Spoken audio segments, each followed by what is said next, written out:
Hi, and welcome back to my channel. In this video, I lay out my plans for how to tackle the 3 categories that I'm going to attempt to read through. 2 are going to be my main categories, and 1 is an add-on. Obviously, I wanted to do the same 3 categories as last year, but for decisions that baffle many, they've eliminated one of those categories.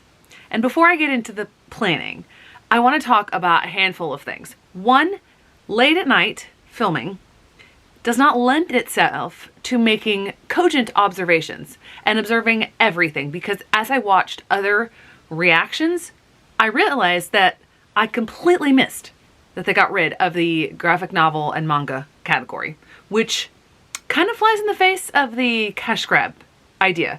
That one does not make much sense to me because graphic novels are selling like hotcakes right now. They are super popular. So that one doesn't make as much sense. But everyone is so upset about it, including myself. And I also wanted to clarify one of the biggest reasons why I am so upset about them getting rid of middle grades and children. And of course, graphic novel and manga as well. And that is accessibility and drawing in new readers.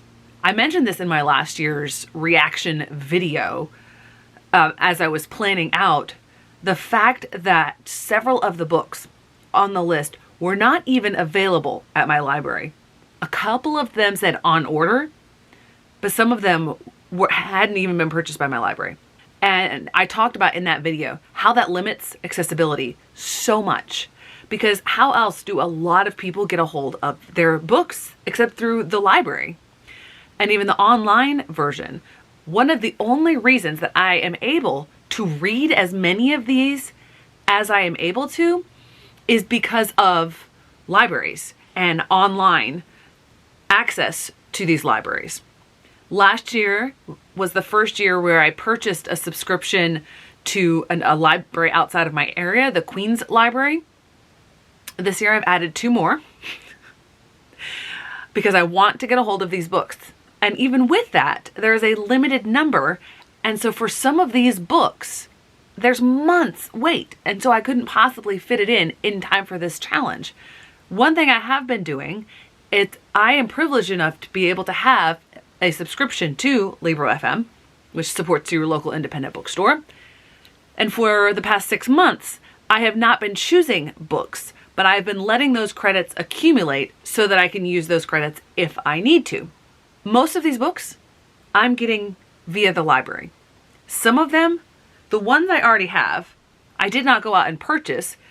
I was already genuinely interested in them and got them because I subscribe to different book boxes. And yes, that is a privilege that I have that other people may not have.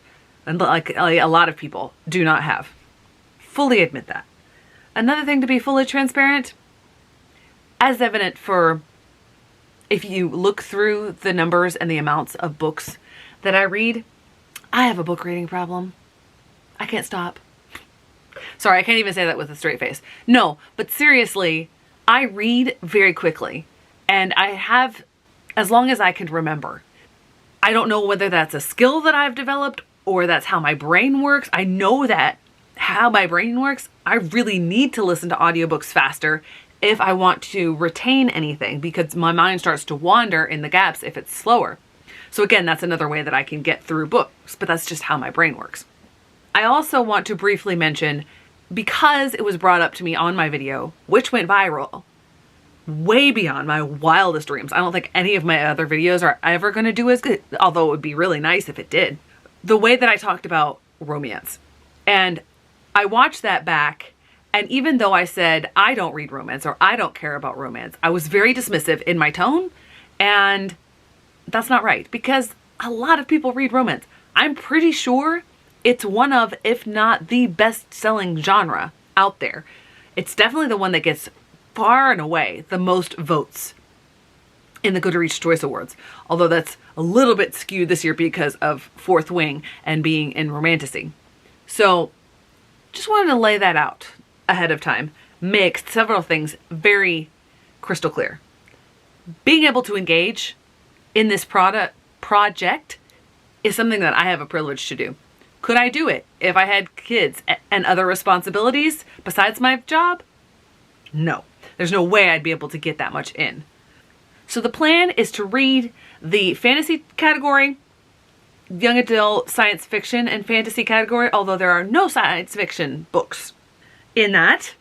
Interesting. And also the memoirs. But memoirs is secondary. I really want to get through it, but as far as on time, try to read as many before the voting, I'm focusing on the fantasy and the young adult science fiction and fantasy books. Before I get into those books, I do want to mention some stats. So I went through and I looked at the stats from last year. In all of the categories that I read, I had actually read only 2 books in the fantasy category before starting the project. I'd heard about a lot of them, and that's why this project took me well into December, well past when the voting window closed. This year, however, prior to starting the challenge, starting to prepare for the challenge, one moment, I left my stats. As I was saying, I had briefly talked about last year's stats. I mentioned that I read 2 prior to starting it, and I also chose not to read 2 that this year would not be on the fantasy list. They'd be on the romantasy list. It's not my preferred genre. I already know that I'm not going to like those books, and I'm not going to want to pick them up. So I chose not to read them. Personal choice, and I'll talk about that in one of the categories coming up. This year, prior to starting to actively look for and read these books, I'd read 3 of them, which is a step in the right direction, and I had several others on my list, and in preparation, I read 3 more. So, for someone who reads as much as I do, I read well over 20 books every month. And I've been trying to get through my BookBox books, so a lot of them are new releases. I still hadn't read a lot of these books, which I find quite interesting. As far as young adult fantasy and sci-fi, the statistics are about the same. Prior to starting the reveal, the project itself, I'd read 5. Some of them were not so great.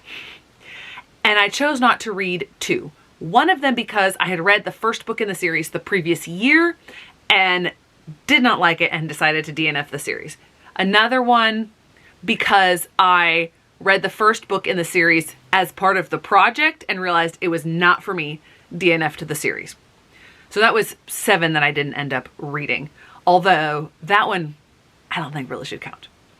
Actually, as I look at my statistics, this year I actually read less prior to actively starting the project because only 2 had I read just in the course of my natural reading throughout the year, and 3 of them I read in specific preparation. Although I had plans to read one of those all year and then just got to it at the beginning of this month. Then when it comes to middle grade and children's and memoirs, they're not exactly the same. Although ironically, both years prior to starting the project, I'd read 2 of them. Last year, I read what got my vote, Amari and the Great Game, and one that had been sent to me by the author. And then I chose not to read 4 of them, which were children's books, because I don't feel qualified to review and rate those. I didn't think it would be fair to them. As far as memoirs go, if I can get a hold of all of these memoirs, I would really like to try to read all of them. The additional hurdle is I don't generally rate memoirs, so I don't know how I'm going to rank them, but I do want to try to read through all of them, and I've read 2 of them already. One I read way back at the beginning of the year, I read Spare, and the other one I read because I was interested in it and because it was Nonfiction November, and then it turned out to be on the list, and that's While You Were Out by Meg Kissinger. There's a brief look at the statistics. Now let's look at the books that I have read thus far for the project. I've made a significant dent. Books were released on Tuesday, so since Tuesday I have read, and some of these I don't actually have copies of. So briefly the books that I read prior to this project starting, and I'm not going to go get the memoirs because I realized I hadn't grabbed those books. I need to get this wrapped up. But anyway, Obviously, I've read Spare and While You Were Out. Now, prior to this starting, the books that I had read voluntarily, not planning for the project, are Spice Road and Silver in the Bone. One thing to note about both of these, I read them for my book box battle project. So, read both of these, really enjoyed both of these. I think I actually enjoyed this one a little bit more than this one, which surprises me because I didn't really like Lore by Alexandra Bracken, which I read the year prior. Now, prior to starting the series itself, the project itself, I read this behemoth, which I've been planning all year since this book came out because I knew it would be on the list. I also read Divine Rivals, which I'm not going to show because of the ongoing strike of St. Martin's, not strike, but boycott of St. Martin's Press, and then Stolen Air by Holly Black. This one I finished on Sunday before the project. So there's the 5 that I read prior to this project actually kicking off.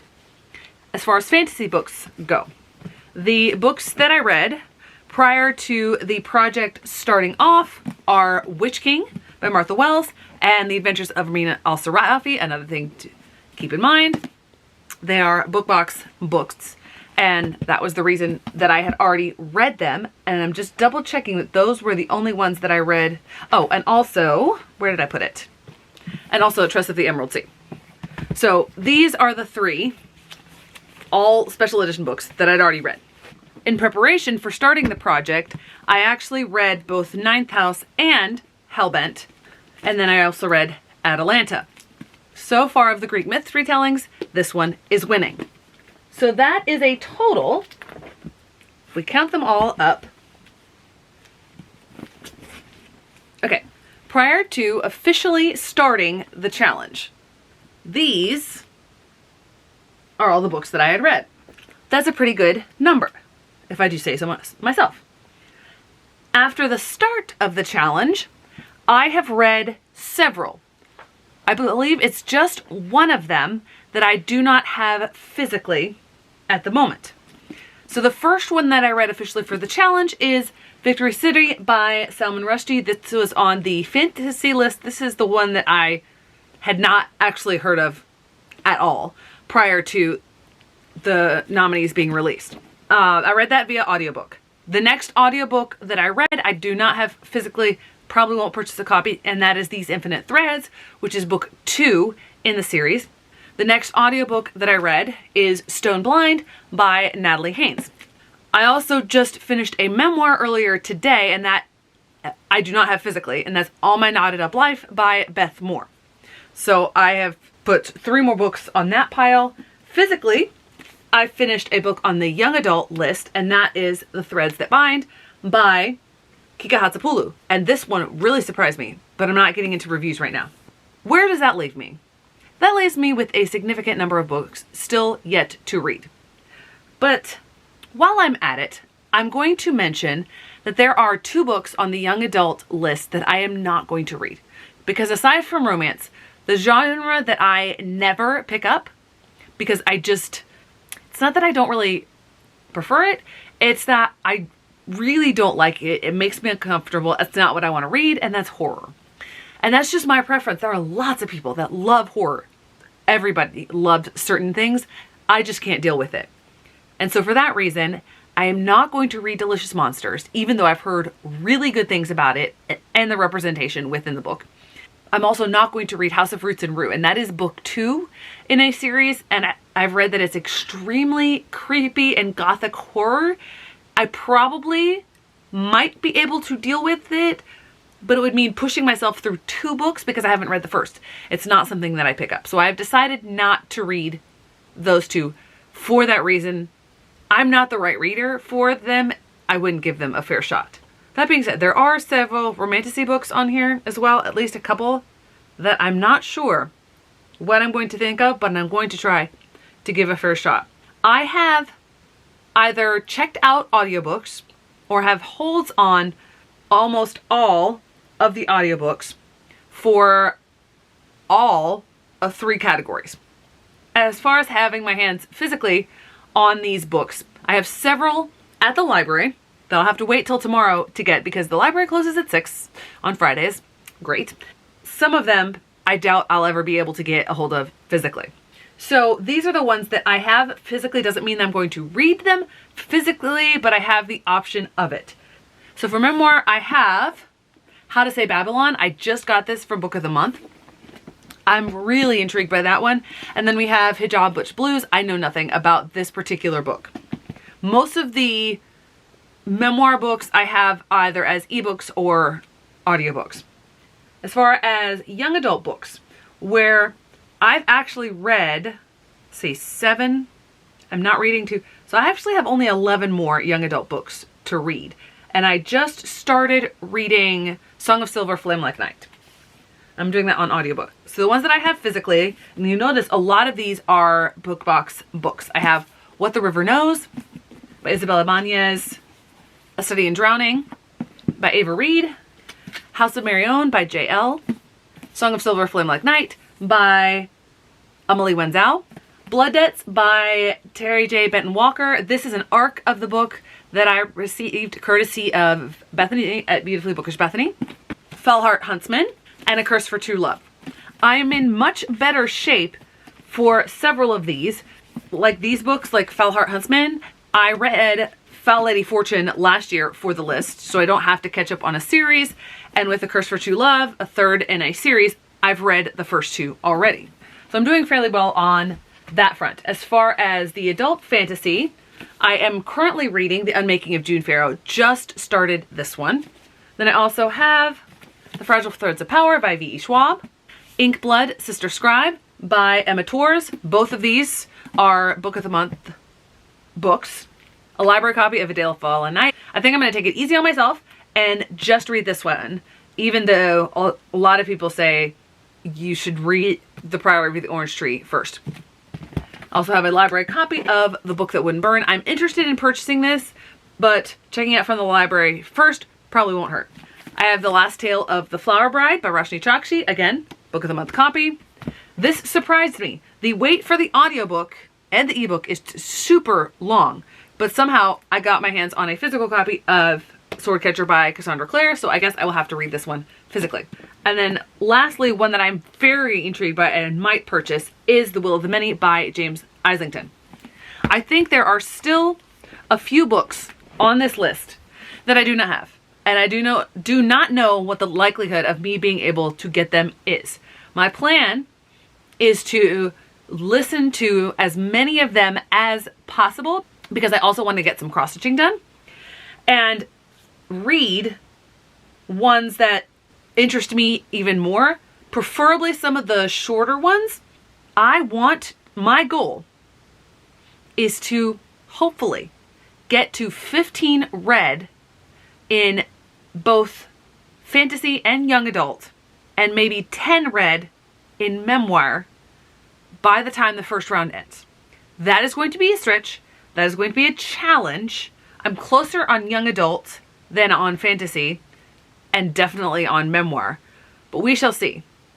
I would love to actually be able to wrap up this challenge by the time that voting ends. I won't obviously be able to read all of them before the end of first round. That's pretty much impossible unless I stayed up 24/7, which I'm not going to do. As far as getting a hold of the books, as I go through, I've got a bunch of holds on these books, as I mentioned before.